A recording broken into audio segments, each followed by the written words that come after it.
Your life as an entrepreneur is no doubt a busy one.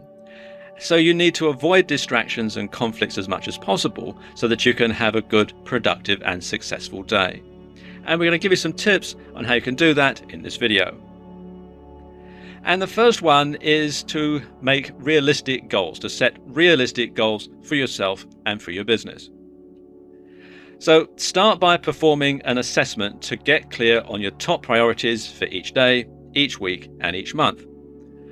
Setting goals will place you on the right track towards achieving what you want to achieve. And if you do it daily, you'll be better able to grasp the process and to find what works best. And this will give you a clear, definitive line of focus to concentrate your energy and to help you make decisions more quickly. And if an event arises that's not a priority, then you can more easily decide how or whether to focus on it right now.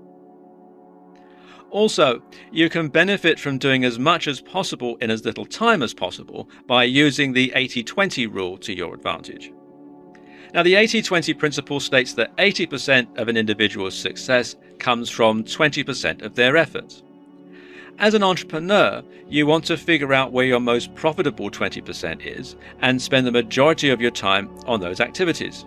Now, for some people, the most profitable activities come from working with current clients or marketing to find new clients or creating more multiple income streams or sparking creativity in their day. It's going to vary depending on what type of business that you have.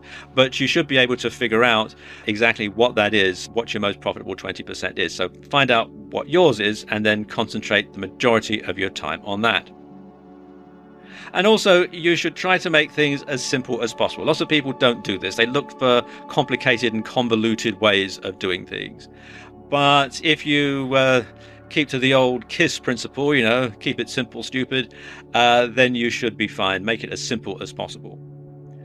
And this means streamlining processes and making things work easier. Now, for example, if you take credit cards in your business, then make that more available than having to deal with checks or cash that has to be carried to the bank, that has to be cashed, and that has to be deposited. It's a whole lot of hassle. Whereas, of course, come into the 21st century, folks, you can simply do everything online and have all the money transferred electronically, and you don't have to waste your time doing your banking. And of course, if there are steps to a process that can be eliminated without causing any harm or without lowering the quality of your product or your service, then you want to do that and watch your productivity swoon. Now, the more you simplify, the easier it will be for your business to run. Things and processes run smoother with fewer steps.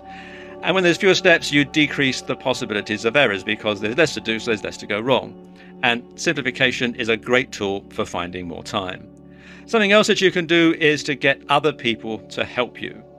Now, when you can leverage the productivity of others, you can get more done in less time. Like the old saying says, many hands make light work. So you can delegate tasks to people or to processes. You can automate processes. You can outsource to people on outsourcing sites and so on. Now, obviously, the amount of delegating, outsourcing or automating is going to depend on how much you can afford and how comfortable you are with not being in complete control. The latter is a problem for some people, but think about it this way. When you look at some of the most successful business people that the world has known, you'll notice that there are certain patterns that develop. And one of them is that they don't try to do everything. Take Richard Branson, for example, one of the world's most successful entrepreneurs. He runs umpteen different businesses. He's got his record label, his airline, all sorts of different businesses. Now, he couldn't devote himself to doing every single task that there is in that business or in his multiple businesses. So, of course, he hires other people to do those jobs for him, and he hires other people who have the skills that he doesn't have.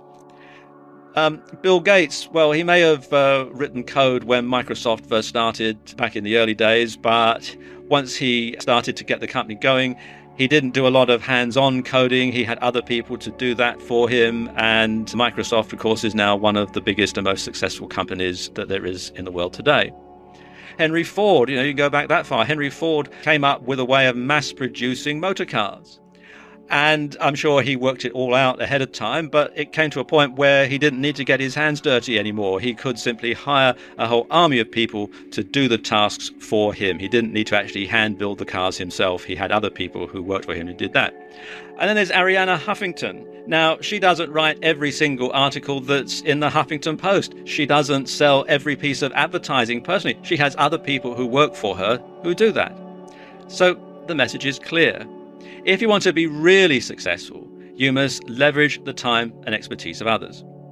And it's the way to move your business up to the next level and to free more of your own time for other things that you find rewarding, both in a business and a financial sense, and of course in your life as well.